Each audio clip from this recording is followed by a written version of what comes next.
Okay, Assalamualaikum. Hari ni saya nak ajar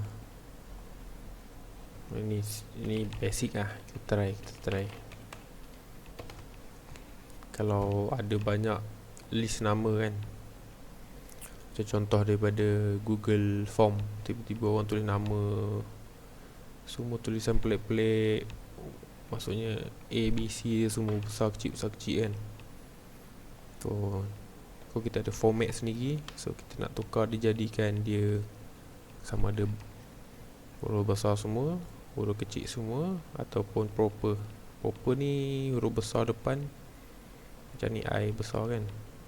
Tu Imran, IMRAN ni kecil, S besar, INK ni kecil, macam tu. So untuk huruf besar, saya bagi satu huruf besar ni lah, apalah, senang, apa. So kita highlight sini, tutup bracket. Okay, saya tulis sini dia sama dengan apa ni, link macam tu. So untuk semua ni dapat benda yang sama, kita just ada satu button, ada satu dot sini kan, kita double click je, so dia kepenuhkan. So huruf besar. So untuk huruf kecil kita buat lower. Sorry, yang ni sebagai just nak tunjuk lower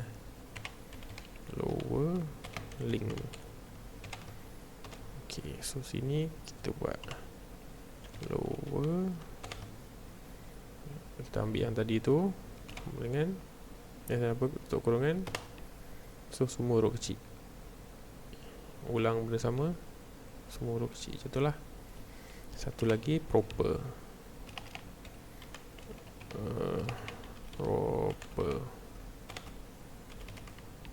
Simple je, dia just kena ingat upper, lower, proper saja. So ni proper, PROPER, link yang tadi tu. So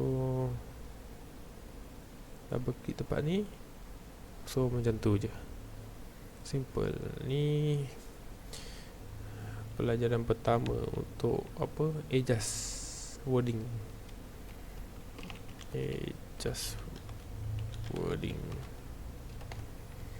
Okey, jumpa lain kali. Assalamualaikum.